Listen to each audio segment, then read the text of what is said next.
what I'm about to do is I'm gonna take all my belt off, and I'm gonna show you how I set up my belt and the reason why I do it this way.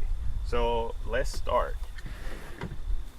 First of all, we're gonna start with the left side. So we're gonna move from left to right.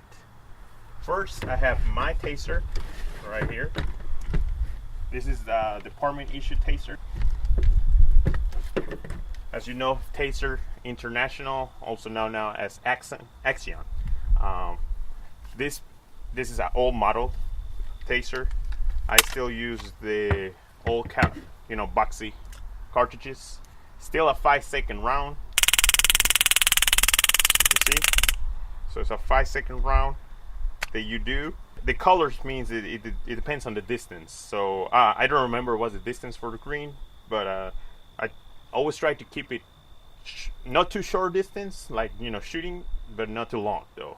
So between 15 to 10 feet, that's the perfect aiming for a taser, in order for the prongs to disperse. And the longer they are, so if one hits your chest and another one hits your thigh, that's a perfect connection. So the electricity will travel through the long distance and it will affect the person better. So taser. Then I have this combination of magazines for my Glock, and also I have the combination with the AR-15 magazine. This was made by Omega Holsters, which I'm going to talk about in another video, and they were able to put together the combination, which it helps me because if you watch my videos previously, or if you don't know about me, I work in a small town. My backup is 10-15 minutes away, and if I get in a gunfight, well, the more ammo the better, right? So I can get in a gunfight with my Glock 22, or if I have to deploy my AR and for whatever reason I run out of ammo, I have another 20 round magazine in my belt, so I don't have to go run in the back of my car and put in my tactical vest and grab magazines from there. I can just grab it from my holster in my belt. So there it goes right there. I have this loop that I use to put my flashlight, or I'm old school, I have a PR-24. So if you've never seen a PR-24, I recommend you get one and get the training for it. So right here I use the little loop. Then let me open this up. Then I have my flashlight that I use. It's just a little flashlight, nothing too fancy. If you can see right here, there's 2 screws missing, and that's because I forgot to put the little glue, the Omega holster. This is from Omega Holster as well. Forgot to put the little glue, and the screws fell off. And well, now I bought more screws, and I have the glue. So now I have to glue the screws so they don't. It gets loose, when you're moving around too much. So, but when it had the screws, it was easy to use, in and out. You adjust it as you wish, according to your flashlight. So I have just a short little flashlight that I use. Then we're gonna move on to my radio, and this is of course radio issued by the police department. It's a Motorola XTS 5000. This radio is old, and it's actually going out of service next year. So the police department right now, we're looking for new radios, and we're applying for grants and things like that. And 4 radios we got quoted at $20,000. So as you can imagine, small departments, we don't have that much money running around. So, and we just purchased new vehicles, which if you watch my previous videos, you see the new vehicle that I got, which is actually really cool. And radios are really important, so we need to get new radios. They're gonna go out of service.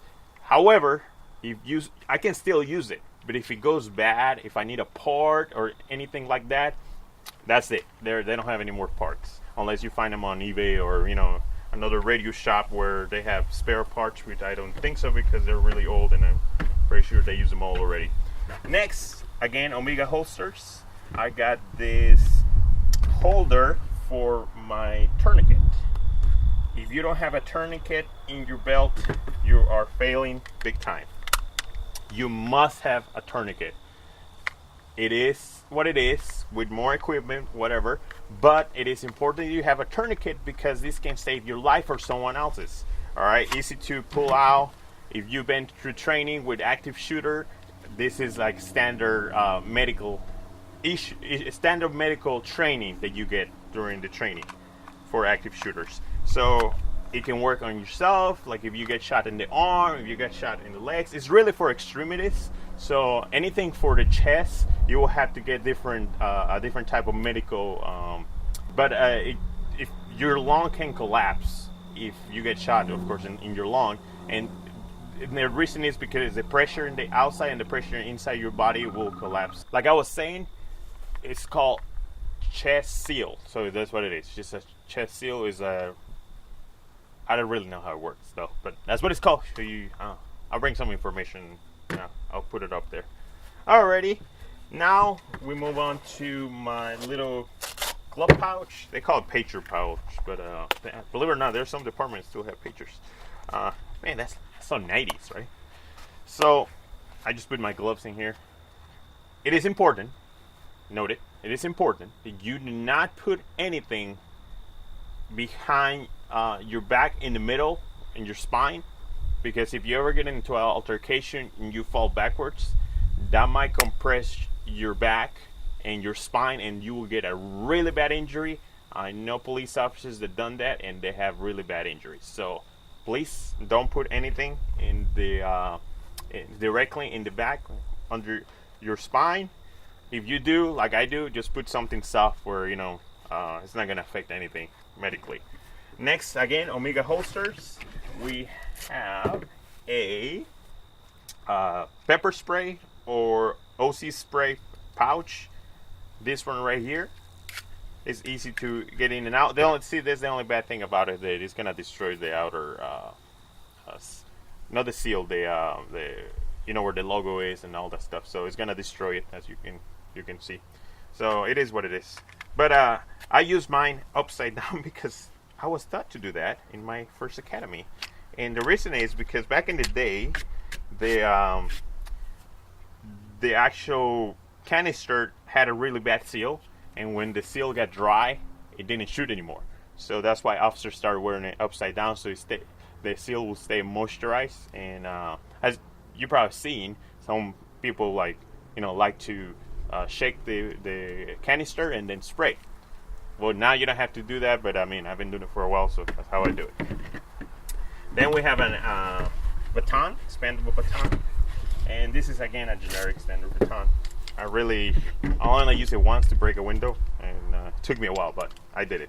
So just a standard expandable baton. Then we have a Blackhawk holster. Recently, what I did, since I'm part of the tactical team, I use a male-female Blackhawk holster attachment, and this is an easy attach. You just push these two buttons in the back, twist, and then you get it out. Then what I do is I use it, and then I'll put it on my drop holster that I have for my tactical team, so I don't have to change holsters or have different type of holster.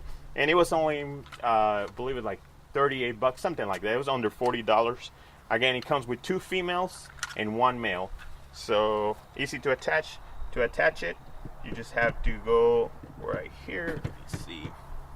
Boom, there it goes. Now it's attached. So easy. And this one I will have to unscrew this. And finally, I have a double magazine pouch in the front, and I have an ASP handcuffs and a generic. Well, it's not really generic. It's just a lot of officers don't use this type. Made in England. This one is HIATS, HIATTS. I believe that's how you say it. I always keep my magazines with the opening in the outside, except for, well, ASP you don't need to. So it's really, these ones are really good. I like them. The reason why I have my handcuffs in the front is if you are gonna arrest somebody, you have their hands behind their back. What is the first thing TB teaches? Well, officers are gonna go and do this and grab them and handcuff, right?